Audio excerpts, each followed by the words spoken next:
Boa tarde, pessoal. Meu nome é Arthur e hoje a gente vai estar dando início ao último encontro antes da competição. É, Hoje os representantes do PET vai ser o Kaique, eu e a Lid. A gente vai falar um pouco como seria o funcionamento do sistema com futebol de robô autônomo. Eu vou estar aqui no sumário, eu vou falar um pouco sobre a introdução e uma visão geral, a construção do sistema e um pouco da como funciona a comunicação entre tanto a visão, o robô e o computador a ter o algoritmo, né, de jogo. Os meninos vão falar um pouco sobre o controle, que vai ser como implementar o controlador no robô para a parte autônoma, né? Então, por que que a gente vai ver isso agora no último encontro? Porque é o último encontro e dois, porque até agora vocês controlaram ele, seja pelo servidor, ou seja pelo Bluetooth, né, usando o celular ou o próprio computador. Creio eu que a maioria todos usaram o notebook. E no próximo ano a meta é fazer que o futebol seja autônomo. O que que isso implica? Quer dizer que vocês vão produzir um código, situações de jogo, tática, exemplo,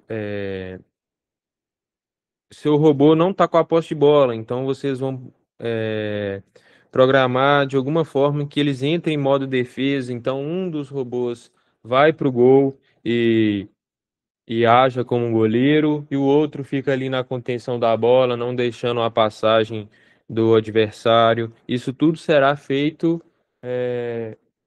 com vocês em programação, né? Então, como eu havia dito, né? O objetivo é conhecer todo o sistema do futebol de robô autônomo e como funciona, né? Eu vou falar um pouco sobre a câmera, a visão computacional e a comunicação, e os meninos vão falar um pouco sobre o controle e a trajetória.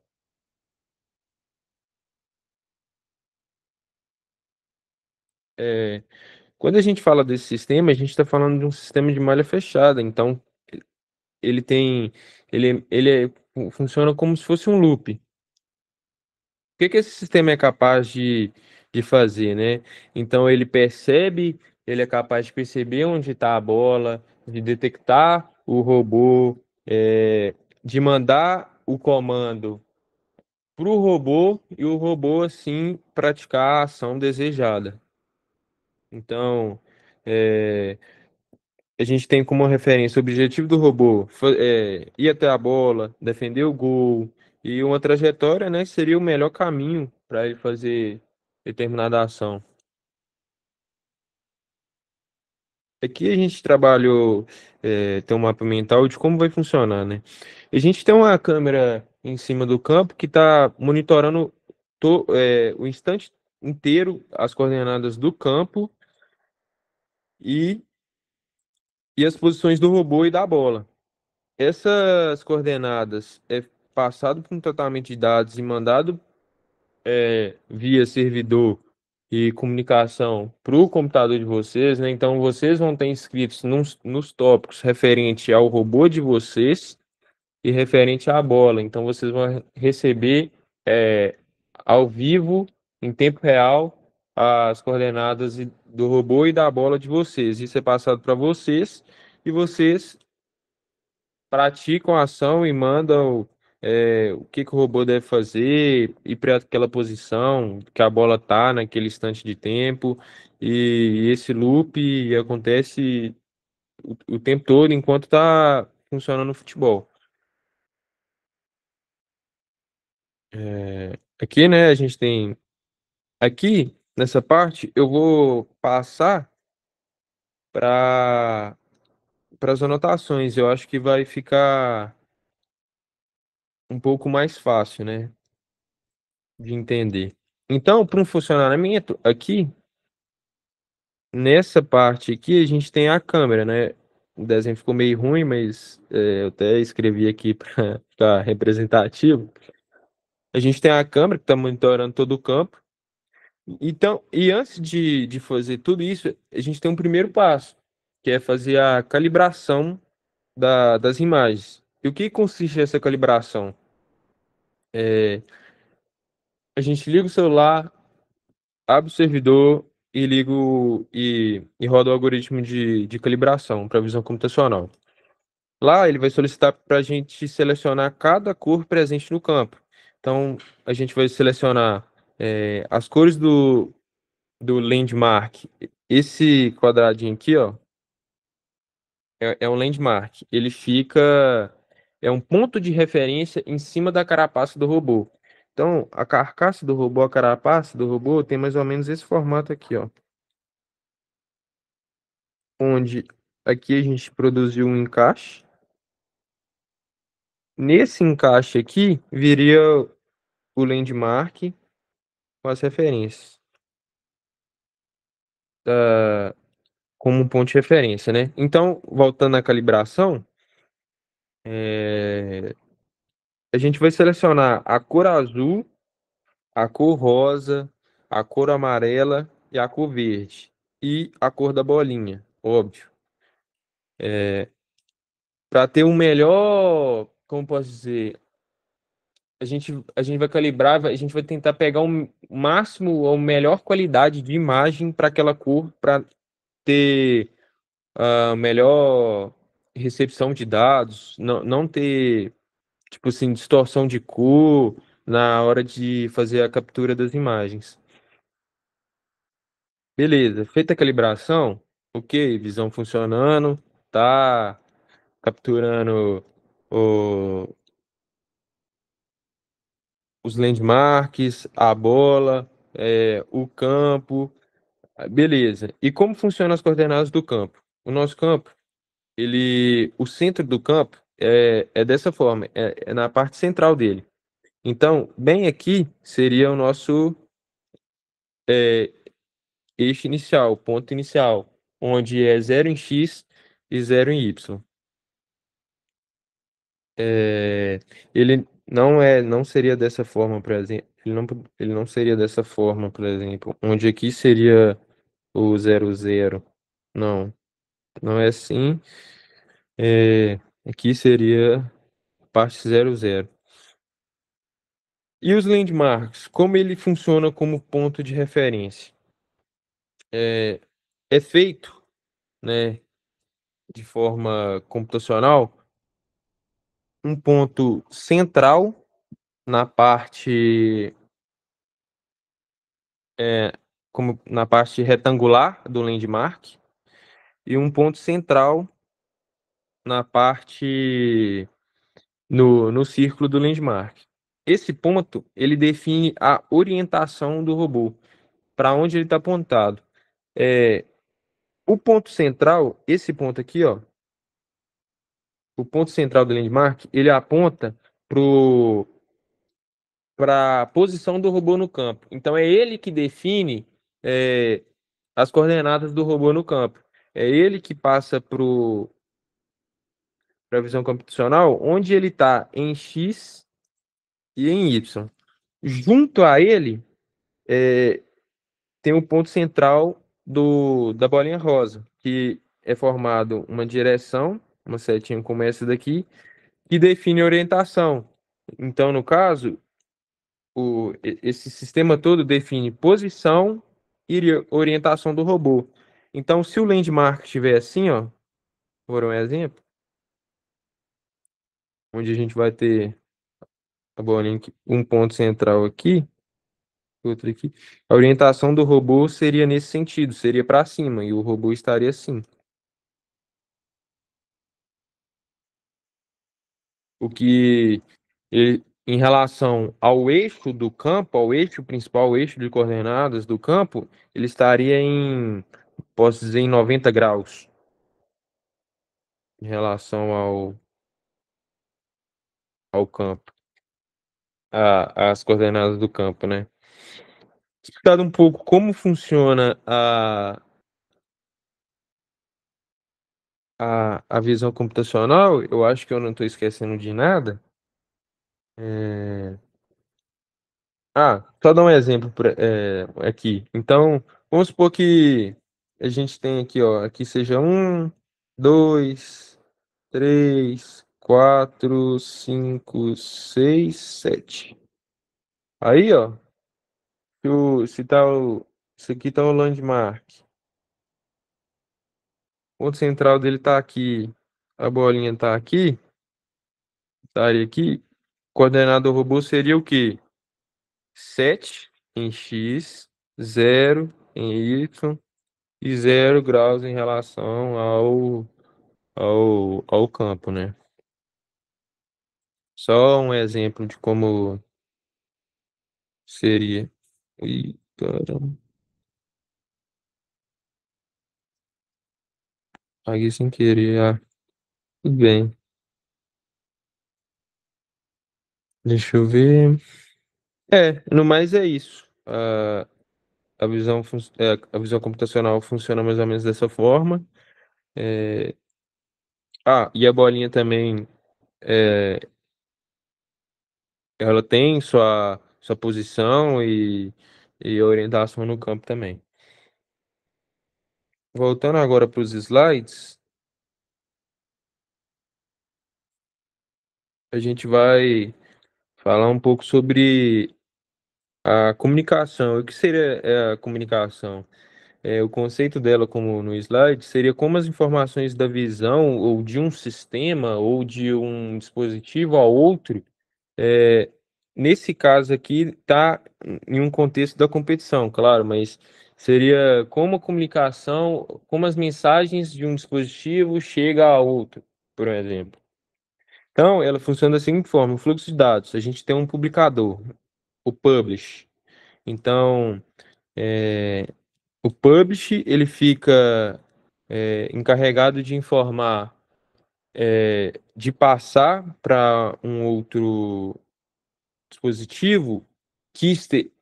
Calma, eu acho que mais fácil eu vim aqui no mapa mental, né? Então, a gente tem o publish aqui. A gente tem um servidor, né? E um outro cliente. Então, aqui a gente tem dois dispositivos, o computador e um ESP.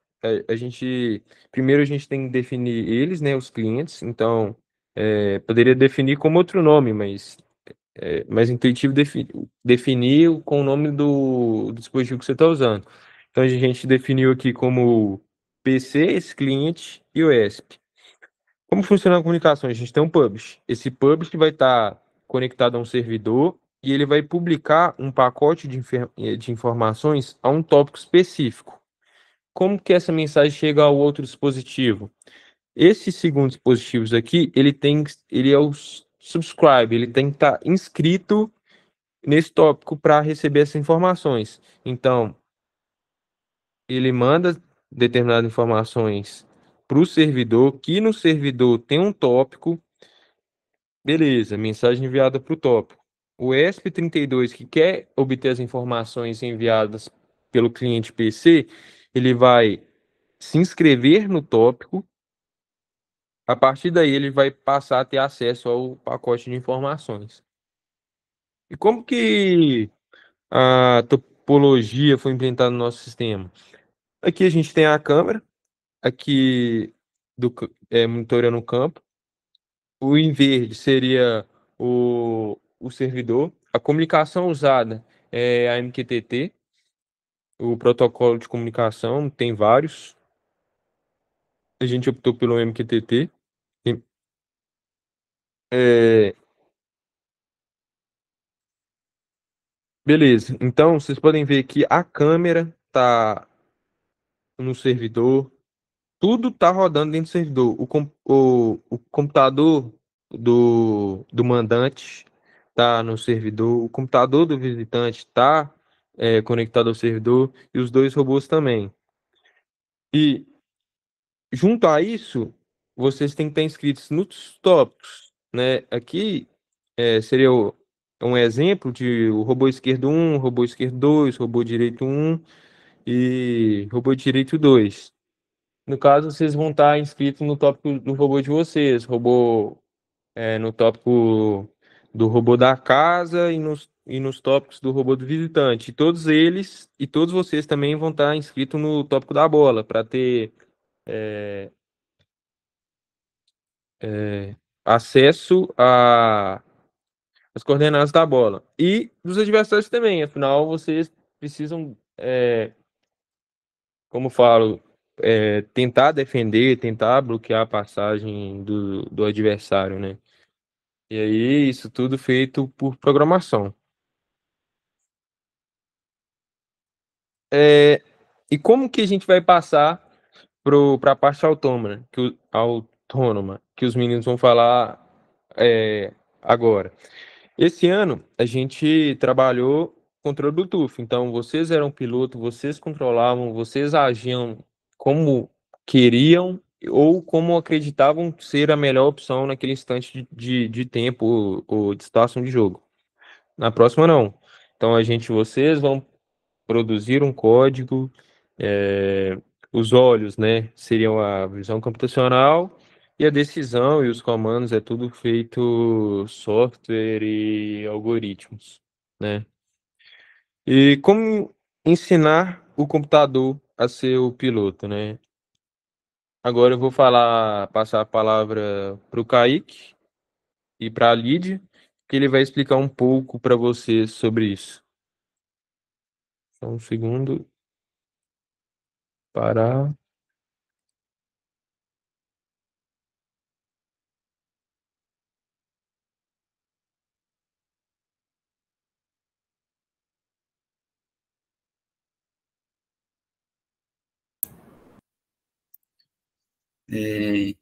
Conseguindo me ouvir, pessoal? Então, vamos lá, né? Agora, né, que a gente já tem, que o computador tem as informações da câmera, ou seja, né, ele já sabe onde que estão o robô e a bola. O próximo passo é a gente decidir o que a gente vai fazer com isso. Mas como que a gente transforma isso, né, de saber onde o robô está, em agir para alcançar um objetivo? É aí que a gente entra com o sistema de controle. O controle compara, né, o que o robô deveria fazer, ou seja, sua referência, com o que ele está fazendo, que é a posição real dele. E essa diferença entre a referência e a posição real dele, nós chamamos de erro.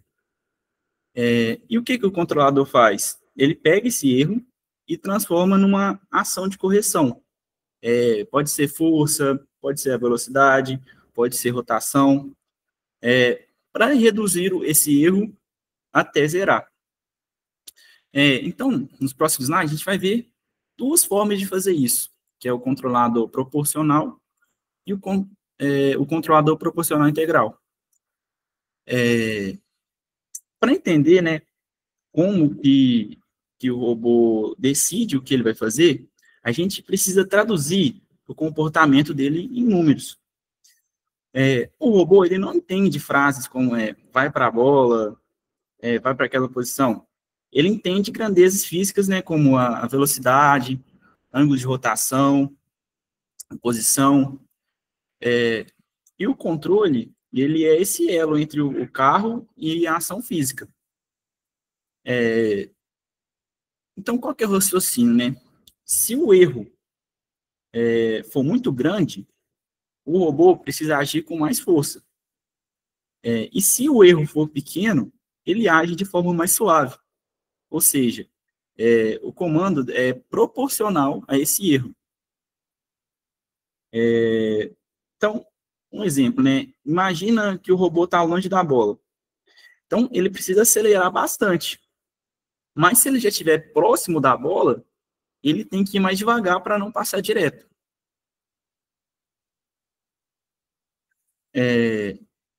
Então, vamos lá. O que seria nesse controlador proporcional? O controlador proporcional é o mais simples e intuitivo que a gente tem. A ideia é que o comando que o robô recebe seja proporcional ao erro. Então, matematicamente, né, o comando vai ser o KP, que é o ganho proporcional, vezes a posição alvo menos a posição atual, que é o erro. E para evitar problemas, na verdade, né, tipo, para evitar esse erro, que a gente implementa esse ganho proporcional. Então, quanto maior for esse KP, mais forte o robô vai responder. E como é que é essa interpretação física, né? O comando, ele pode representar, por exemplo, a velocidade linear. Então, a velocidade vai ser igual o KP vezes o erro. Assim, o erro, ele, em metros, né, que é a distância que ele quer andar, vai ser convertido numa ação física, né, por exemplo, em metros por segundo. Então, por exemplo, se o robô está a 2 metros da bola, e o KP é igual a 0,5, ele vai andar aproximadamente 1 metro por segundo. Então, o erro, né, em metros, vira uma ação física.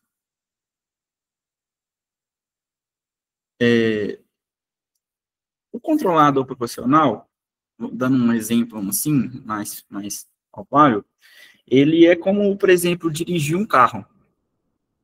Quanto mais longe a gente está de um destino, mais a gente quer acelerar, quer chegar mais rápido no destino da gente. Então, o sistema, ele tende a parar naturalmente quando está mais próximo do alvo. Mas tem um problema. Se o alvo estiver se movendo, né, por exemplo, no futebol de robô, a bola rolando, o robô nunca vai zerar esse erro completamente. Ele fica sempre um pouquinho atrás, com um erro constante, chamado, né, a gente chama, né, de erro de regime estacionário. Por que, né, que dá esse erro? Porque como a bola vai estar sempre em movimento, essa diferença, esse erro de distância, né, vai sempre estar mudando. Então, vai acumulando esse erro. Então, no futebol de robô, a gente implementando apenas esse controlado proporcional, o robô ia ficar tentando seguir a bola e ele vai ficar sempre atrasado. Ele não vai conseguir seguir a bola perfeitamente.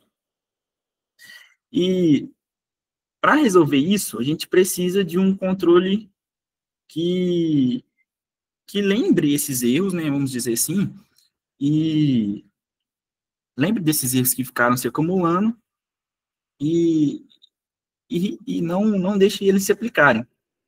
Então, eu vou passar a fala para a Lídia, para ela explicar para vocês como é que funciona esse controlador integrativo. Boa tarde, pessoal. Bom, agora eu vou falar do controlador proporcional integral. Caio, pode continuar transmitindo. Obrigada. Bom, como o Kaique falou das limitações do controlador proporcional, ele é rápido, mas ele sempre deixa um erro, o erro de regime estacionário. E ele nunca vai acertar o alvo exatamente se o alvo estiver se movendo. Então, como é que a gente resolve isso? A gente usa um controlador proporcional integral, popularmente chamado aí de PI. E a grande sacada do PI é ele aprender com o erro dele. Então, a ideia é assim, que a gente adiciona um termo que lembra de todos os erros que acontecem no passado. E esse termo soma ou integra todos os erros ao longo do tempo, como essa equação que está aqui na apresentação. O comando, o KP, o erro, é multiplicado pelo erro, mais o KI, que multiplica a integral do erro. Bom, o KP você já conhece, né, que o Kaique falou, que é o termo proporcional, e ele reage ao erro agora dando uma resposta rápida. A diferença agora é o KI, que é o ganho integral. Ele reage à soma de todos os erros que já passaram e é literalmente a memória do sistema. Agora, a gente falando da interpretação física, a gente pode pensar da seguinte forma: se o robô está tentando chegar na bola, mas ele fica empacado a uma certa distância e o tempo vai passando, esse erro dessa distância que ele está empacado vai sendo somado, e aí o termo começa a crescer muito. Esse termo integral crescido vai adicionar tipo um empurrãozinho extra no comando, e ele vai basicamente dizer ao robô que já faz muito tempo que ele está errando, e ele vai aumentar a força. E é esse empurrão que finalmente vai zerar o erro do regime e faz o robô cravar na posição do alvo. Aí a gente pode dizer que o P reage ao presente, né? E o I aprende com o passado. É essa combinação da precisão que a gente precisava, que a gente não tinha com apenas o controlador proporcional. Bom, agora a gente vai colocar os dois lado a lado para ficar bem claro. O controlador P proporcional sozinho, ele é apressado. Ele reage instantaneamente ao erro atual. É rápido e super simples de implementar, mas a gente viu que ele é conformado, ele se contenta em chegar perto, mas ele se mantém lá no eixo estacionário. Já o controlador PI, o controlador integral, ele é mais perfeccionista, ele reage ao erro atual e ele usa, né, o termo integral para olhar o erro acumulado, até ele zerar o eixo estacionário. Ele vai corrigindo os desvios ao longo do tempo, um pouco mais complexo de sintonizar, para achar os valores certos, né, do KP, do KI, dos ganhos que a gente tem que usar, mas o resultado é muito mais preciso, E no futebol de robôs, né, a gente precisa de muita precisão, né, para chegar até a bola, chegar até o gol, desviar dos obstáculos. Mas no final a lógica é essa: o P reage e o I aprende e o I vai aprendendo com o passar do tempo com os seus erros. Pode passar. Bom, então é isso, pessoal. A gente vai fechando o ciclo e aí a gente vai fazer aqui um fluxo de dados completo do robô autônomo, né? Então, a gente falou da câmera, o Arthur falou da câmera, da organização e captura do campo, o software de visão, que processa e publica as posições na rede Wi-Fi, o PC da nossa equipe, que recebe os dados, aqui o PC da sua equipe, né, o PC da equipe vai rodar a lógica do controlador P, do PI, para decidir o que o robô vai fazer, e a lógica que envia o comando final para o robô. Esses são os componentes que completam o sistema de futebol autônomo, que o que vimos hoje é a arquitetura que transforma ver o campo e agir de forma inteligente. Qual é o grande desafio para 2026, né? É exatamente esse: fazer essa arquitetura funcionar de forma prática, que vocês vão precisar dominar esses conceitos dos controladores proporcional e proporcional integral, e erro de regime permanente, e regime estacionário. E no próximo ano, a competição vai ser mais complexa, né? Diferente da desse ano. Bom, obrigada a todos, né? E estamos abertos às perguntas.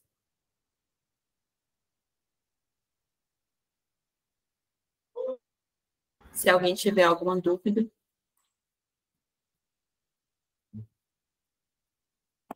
Bom, caso não tenha. Galera, a chamada também, quem Eu ia falar colocar o isso nome agora no chat, por favor. Boa tarde, pessoal. Boa tarde. Achei muito boa, né, a aula, a explicação, excelente mesmo, porque dá uma perspectiva também, né, para algo mais robótico, algo mais mecatrônico, né, já com um futebol mais autônomo ou automático. E interessante, né, que essas duas arquiteturas de controladores que vocês exemplificaram, né, teria o proporcional, então, que, por exemplo, conseguiria resolver o problema do robô ir até a bola, né, uma ação mais básica, né, mais simples, para a bola quando ela estiver parada, não é isso? Se a bola estiver andando, o robô ele vai aproximar da bola, mas vai manter uma distância, que é o erro de regime estacionário. Então, a ação integral, ela vai levar em consideração esse erro, né? Ou seja, vai ir somando esse erro e aumentando, então, aquela integral, né? Que é a ação integral, vezes o ganho, né? O KI, para poder dar um empurrãozinho a mais no robô, e aí, ao invés de só ele seguindo a bola perto da bola, ele vai acelerar um pouquinho ali e vai conseguir alcançar a bola, né? Muito bacana. Então, o controlador proporcional integral, ele já tenderia, né, resolveria o problema do robô ir até a bola quando a bola estivesse se movendo, né? Seria isso? Sim, isso mesmo. Top, bacana.